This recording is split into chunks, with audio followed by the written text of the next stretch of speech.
Hi guys, Totallydubbed here, and today I'm doing a video review on the Anker Soundcore Life Q20. Now these Bluetooth over-the-ear ANC headphones can be found for around £52 in the UK and around $70 in the US. It's insane to think what you can get nowadays with such little money. Now if you're interested in these headphones or indeed alternatives, do check it down in the description below. The locally link will take you to your localized Amazon store. Also down there you'll find a link to my Instagram. It's at TotallyDubbed, so if you do use that social media platform, very much appreciate a follow. And if you're interested in all electric or hybrid vehicles, do check out Totally EV. It's my own publication, and very much appreciate your support. So now let's see if these budget headphones are actually worth your money. So first off, let's cover what you get in the box. Well, you've got a manual, which is pretty handy. You've got a micro USB to USB cable, and then you've got an auxiliary cable. Now it's worth bearing in mind that one side is right angled and the other one is straight. So I'll use a straight one in the headphones and the right angle to your phone or any device that you use. Now with the auxiliary cable, I'll cover this in the sound quality section, but essentially it does change the overall sound profile of the headphones. They do sound a bit more flat, and it also, you can use active noise cancellation with an auxiliary cable, and also you can have it disabled as well. It's just worth bearing in mind that if you do use ANC, it is going to consume the battery. But if you weren't to use ANC, then it won't consume any battery. You can use them basically passively if you run out of battery. Then you've also got a carrying pouch, and it's great to see this actually included because a lot of manufacturers don't, and I just quite like the fact that Anker having included it. It actually does feel quite premium, unlike some other manufacturers out there that provide very cheap looking ones. This actually looks pretty nice, and I could see myself using this aside from with the headphones. I could use it for storing other stuff. Now in terms of the headphones themselves, in terms of the design, you can see they're a black design. They've got an adjustable headband over here, which as you could hear is clicky, and the headphones themselves fold in as well, and you can also fold the cup as well. So very much portable to say the least, and also pretty lightweight as well. They don't impose too much weight on top of your head.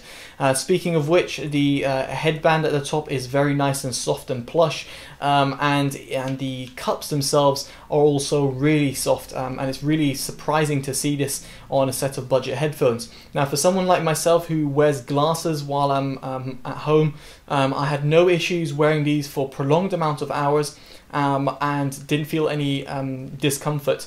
Furthermore, the clamp force isn't too hard and neither is it too weak, so you could take these out on a run and not worry about them dropping out, falling off from your head. But equally, they're not going to be too clampy where some other headphones are, and therefore means that you can't really use them indoors for long amounts of time. So it's great that Anker has kind of got the blend perfectly right, at least for my head shape and size. I'm impressed with what Anker have managed. Now, the looks obviously are subjective, but again, I do like that they don't look like cheap headphones in comparison to some of its competitors, such as the Linde BNX60s, which very much look like industrial headphones. Even though they do sound great and have got great ANC performance, these headphones look like more stylish premium headphones, and you wouldn't think automatically these are budget, you know, sub £100 headphones or $100 headphones. So again, Anker have done a good job.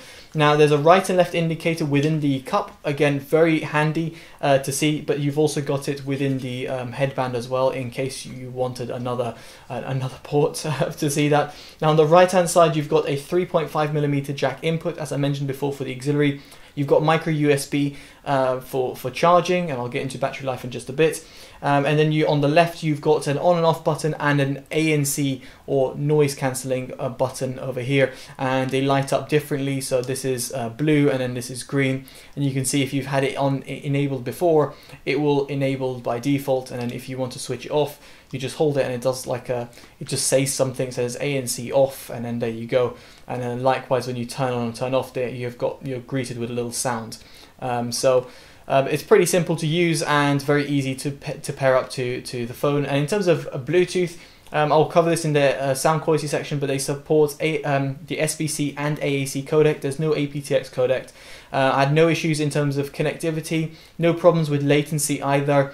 Some video lag or audio lip sync delays, no issues there to report. So that's worth bearing in mind. Now, in terms of battery life, it's absolutely ridiculous that these headphones have 40 hours of quoted battery life with noise cancellation. If you were to disable noise cancellation, you get 60 hours of playback time. Insane. Now, I know Anker is known for their power banks and their battery technology, but that is insane to get on a set of headphones. And again, very, very impressive for a set of budget headphones, let alone premium headphones, but for a set of budget headphones that offer you up to 60 hours of playback time. And you know what, even if you run out of battery, you can still use the auxiliary mode, which again can't be said for all type of headphones out there. It's insane to think what Anker have managed over here, and really major thumbs up to them for actually nailing that on a set of budget headphones. And now we get on to performance. So first off, we're going to talk about call quality, and everything you can hear right now, as you might have guessed, is coming directly from the headphones. Now, what I will say is the call quality is decent. It's not amazing, and it's severely impacted when you're in a noisy environment, which I am not. I'm in a pretty quiet room, to say the least. So just worth bearing that in mind, that you'll be able to take calls and your recipient will be able to hear you.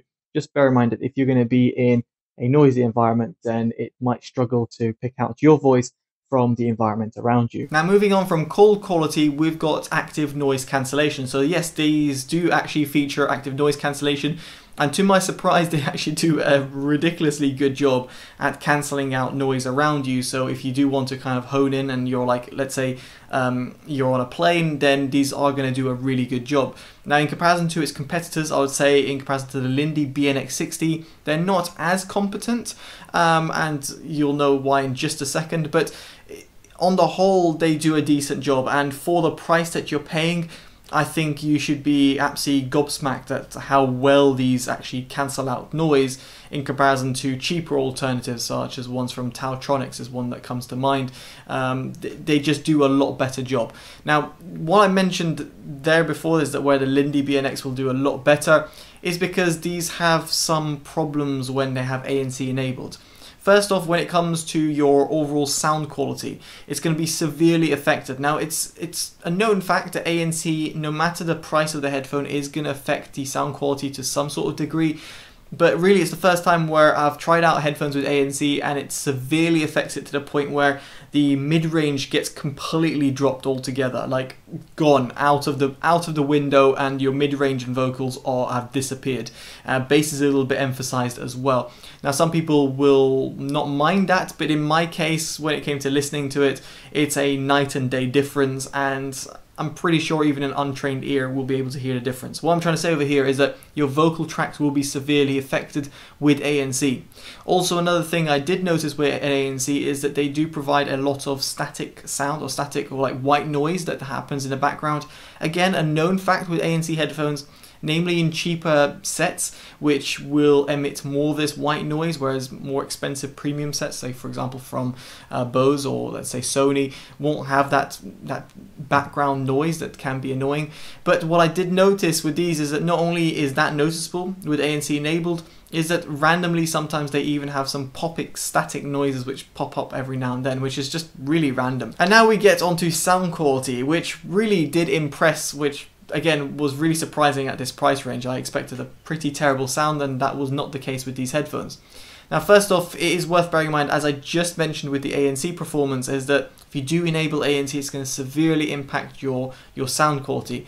As such, these judgments and these comments I'm making are with ANC disabled, so just worth, again, bearing that in mind, that if you do enable ANC, it's going to severely affect the mid-range. And it is not also taking into account the plugged-in, the auxiliary cable sound quality, which differs from the Bluetooth. Not only because of Bluetooth transmission being lost and due to certain codecs being used and not used, it's the fact that also the wired connection gives it that high-res audio stamp. Truthfully, I feel that's a bit of a joke. But anyway, the fact is, via a auxiliary cable, they will also sound different. Again, namely to do with the mid-range, they sound a bit more flat sounding. So anyway, with that all out of the way, I should mention that over Bluetooth, they do support the SBC and AAC codecs, and with my S10 Plus, they automated to the AAC codec, and that was really nice to see because, again, at this price range, some people might not expect SBC and AAC codecs to be included. Although it's worth bearing in mind that if you do spend a bit more and get the BNX60s, you can get aptX codec as well, which is further improves the transmission over Bluetooth. Now, in terms of the overall sound quality, again, remember, Bluetooth, not wired, no ANC. The low-end extension that these headphones have is actually surprisingly good. They do give a good old rumble. So when they said they have a bass turn-up mode, that is activated by double pressing on the play-pause button. And that actually then sounded even more bassy. I think there was just a bit taking it to the extreme, but for people who are absolute bass heads and just love bass and bass and bass and more bass, then that setting will actually be really pleasing to those people's ears. In my case, where I prefer a more overall rounded sound, maybe a little bit V-shaped, where it's a little bit more emphasis in the bass tones, here in its default profile, I was again pleasantly surprised to see how well these headphones extended in the low end tones.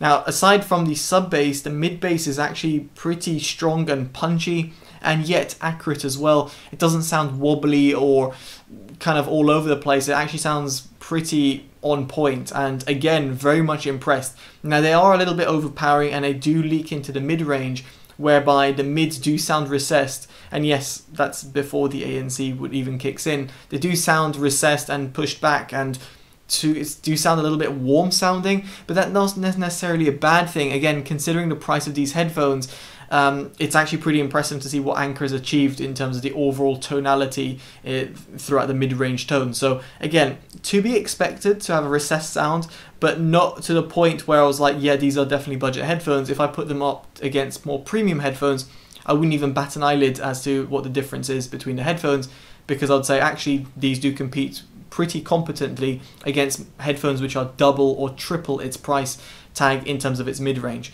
As for the highs, they extend really well. Good extension at the top end, a little bit of a roll-off at the top end, but on the whole, great sort of life that it brings to your music, and they don't sound overly harsh either. As for the soundstage, this is what really took me a step back and was like, wow, these headphones actually do perform really well. Because cheaper alternatives like the Taltronics or like Sound Magic headphones, they sound really closed and claustrophobic, and you can feel like in the sound that the soundstage is really limiting them, even though they might do a decent job throughout the frequency range.